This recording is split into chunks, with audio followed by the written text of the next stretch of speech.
الحمد للہ الذی خلق الانسان والصلاة والسلام على عبده الذي فضله بالإعجاز والبيان وعلى سائر أهله وأصحابه صلاة قائمة على ممر الزمان اما بعد۔ ایک صاحب نے سوال کیا ہے کہ اگر نواسا اپنی نانی کا دودھ پیے تو کیا وہ اپنی نانی کی نواسیوں اور پوتیوں سے نکاح کر سکتا ہے؟ دیکھیے گا، کوئی بھی نواسا اپنی نانی کا دودھ پیے یا کوئی پوتا اپنی دادی کا دودھ پیے تو وہ دودھ پینے والا اپنی نانی کی نواسیوں اور پوتیوں سے نکاح نہیں کر سکتا۔ اسی طرح جو ہے نا، پوتا اپنے دادی کی پوتیوں اور نواسیوں سے نکاح نہیں کر سکتا،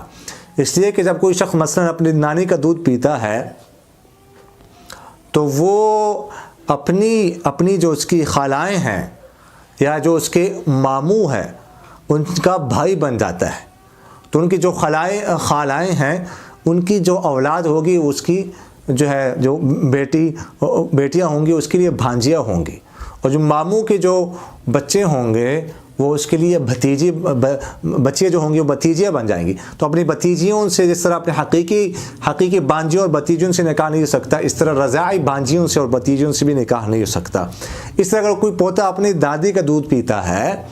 تو اب دادی کی جو بیٹیاں ہیں، جو اس کی پھوپھیاں ہیں، اس کی بہنیں بن جائیں گی، اور جو دادی کے بیٹے ہیں تو جو اس کے چچا ہیں اس کے بھائی بن جائیں گے،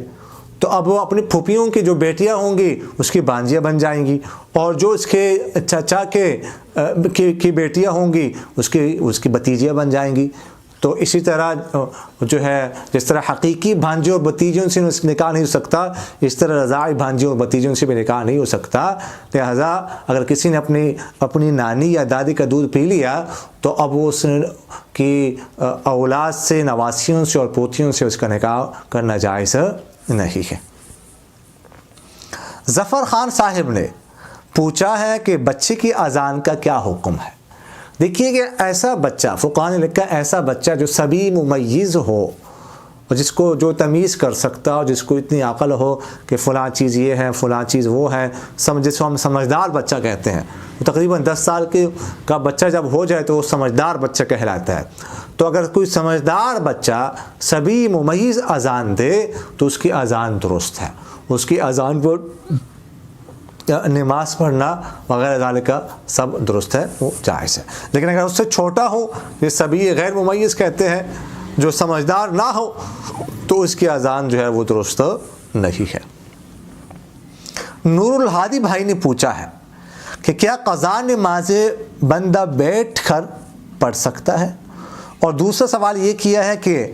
کیا دوران تلاوت کوئی کام کے لیے اٹھ کر جائے پھر واپس آ کر اسی جگہ سے شروع کرے، اس میں کوئی گناہ تو نہیں؟ تیسرا مسئلہ یہ پوچھا ہے کہ کھڑے ہو کر تلاوت کرنا کیسا ہے؟ پہلا مسئلہ کہ قضا نماز بیٹھ کر پڑھنا، تو دیکھیے گا جس طرح کوئی نماز ادا کر رہا ہو تو ادا نماز میں قیام کرنا یہ فرض ہے۔ اگر کوئی قیام پر قادر ہو، طاقت رکھتا ہو، تو وہ بیٹھ کر نماز نہیں پڑھ سکتا۔ اگر پڑھتا ہے تو نماز نہیں ہوتی، فرض چھوٹ جانے کی وجہ سے، فرض ادا نہ ہونے کی وجہ سے۔ تو اسی طرح قضا نماز ہوتی ہے وہ بھی تو فرض ہی ہوتی ہے، بھی فرض کی ادائیگی ہوتی ہے، لیکن وہ ادا کی بجائے قضا ہو جاتی ہے تو اس میں بھی قیام فرض ہی ہے۔ لہٰذا اگر کوئی طاقت کے باوجود، قدرت کے باوجود قضا نماز بیٹھ کر پڑھتا ہے تو اس کی نماز نہیں ہوگی۔ قضا نماز میں بھی قیام فرض ہے، کھڑے ہو کر پڑھنا ضروری ہے۔ اگر کوئی طاقت رکھتا ہو بیٹھ کر نہیں پڑھ سکتا۔ دوسرا مسئلہ کہ دوران تلاوت کوئی کسی کام کے لیے اٹھ جاتا ہے، پھر اسی جگہ سے اسی آیت سے آ کر شروع کرتا ہے، تو اس میں کوئی گناہ نہیں ہے۔ ضرورت کے وقت کوئی جائے تو پھر وہ آ کر اسی جگہ سے شروع کر رہے تو گناہ نہیں ہے۔ تیسرا مسئلہ کھڑے ہو کر، کہ اصل تو یہ ہے کہ بندہ بیٹھ کر اطمینان کے ساتھ، خشوع خضوع کے ساتھ تلاوت کر لے، لیکن اگر کوئی کھڑے ہو کر تلاوت کرتا ہے یا بیٹھ کر کرتا ہے یا لیٹ کر کرتا ہے یا چلتے چلتے کرتا ہے، کوئی مصروفیت ہو، کوئی مجبوری ہو، تو اس طرح بھی کر سکتا ہے، اس میں بھی کوئی حرج نہیں ہے، تلاوت ہو جائے گی، کوئی گناہ نہیں ہوگا۔ مفتی زکریا صاحب نے پوچھا ہے کہ ایک خاتون چارپائی پر پڑی بیمار ہے، اس کو گھر والے پیمپر لگاتے ہیں، لیکن وہ غریب لوگ ہیں، ہر نماز کے لیے نیا پیمپر لگانے کی طاقت نہیں رکھتے، اگر ایک پیمپر لگا دے اور اس کے ساتھ 2-3 نمازیں پڑھی جائے، گندگی اندر موجود ہو تو اس کا کیا حکم ہے؟ دیکھیے گا، اگر وہ خاتون اس طرح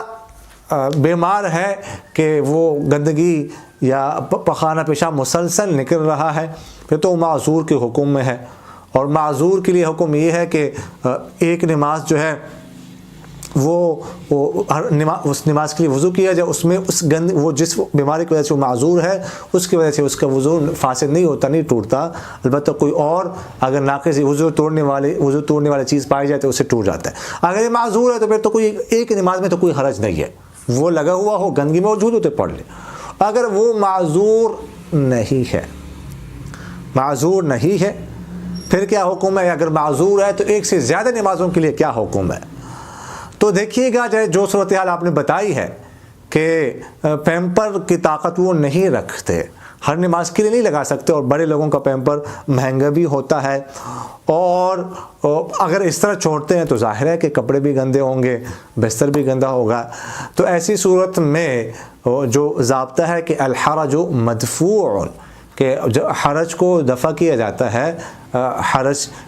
کا لحاظ جو ہے وہ نہیں رکھا جاتا، تو اس ضابطے پر عمل کرتے ہوئے وہ اس ایک پیمپر کے ساتھ جو ہے وہ 2-3 نمازیں پڑھنے کی گنجائش ہے، اس طرح پڑھی جا سکتی ہے۔